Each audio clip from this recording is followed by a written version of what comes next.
नबल फजीलत आदार असोम जुन्ना रोजा ची रोजा दा डाल ले इंसान दफारा इंसान पे गुनाहों न खलासी द इंसान दगा अखलाक रजीला बेकार अखलाक कदी इस्लाह की रोजा बानी नबी सल्लल्लाहु अलैहि वसल्लम फरमाई दी अस्सियाम जुन्ना रोजा दा डाल ले वइदा कान सोम अहदिकुम कल चिस्तासरी तन रोजई फला यरफुथ वला यसखब नरी दे फहश खबरी कई बिहाय खबरी दे न कई वला यसखब औ नरी चरता शोर शगफ कई डेर फइंसाब अहदुन कचाव सर रदी बदी वेली शाव तकंजली कवरी न दे वही ची इन्नी साइम जरो जे मजान सदी वया या दे अगत वही ची जरो जे जस्ता सर बास मुबास जी कम दे अग नशम कवले दरोजी पौजबान इंसान अखलाक टिकी मन की गट मुसीबतुन अगदार पैदा शिविरी जमंग अखलाक ची रजीली जमंग किरदार ची खराब दे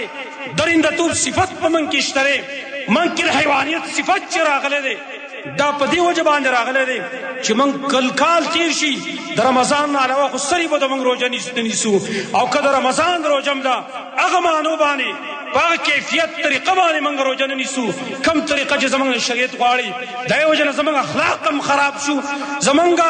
کردار هم خراب شوی دی من کې درنده توب صفت پیدا شوی حال دار چې د روزي پوج باندې د انسان درنده توب صفت ختميږي د حیوانیت صفت د انسان نه ختميږي انسان کی نرمی پیدا کی انسان کی شفقت پیدا کی رحم په انسان کې پیدا کی نن زموږ معاشره شکندره او پدی وجبانی کندره چې من کې دقه درنده توب صفات راغلي ډېر خوراکونه اسکا کونده وجنا نن کله انسان وینا به دغه جرم هغه پیږي وجه هم دقه چې من کې درنده توب صفت پیدا شوی دی من د خپل ځان سره ظلم کو من د خپل اولاد سره ظلم کو من د هر چا سره ظلم کو نن کومنګ د خپل اولاد دغه د رښتې لپاره هم زه ګورو هغه زه ولا من نه ګورو چې کوم زه مناسب زه سوال پته کوم خپل اولاد لپاره د رښتې هغه زه ګوره چې کوم مناسب زه خپل لوڼې په هغه ځای کې مهر کوئ خپل خور په هغه ځای کې مهر کوئ کم خلق چې هغې کې د درنده توب صفت دی چرسي او پوډرۍ له خپل لور مهر کوئ خپل اولاد مه خرابوئ مه بربادوئ خپل اولاد په خپل لاس باندې لکه څرنګه چې موږ په خپل لاس باندې خپل اولاد خراب کړه خپل اولاد په خپل لاس قتل کړه هغه پلار ظالم دی چې هغه پلار د خپل لور دپاره د خپلې خور دپاره صحیح ځای نه ګوري چرسي نه ګوري دی پوډرۍ نه ګوري بدماش نه ګوري دی د هغې دپاره خپله لور ورکوي نتیجې به یې سره راوځي قتل و قتال جګړې بیا د هغه بې ګناه لور د هغې وینې وبهتېږي دا زمونږ د پلارانو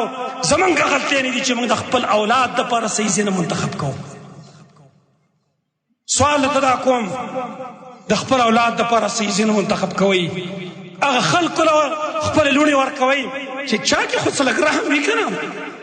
صرف په دې خو کار نه کېږي چې لور قرض د کور نه وباسه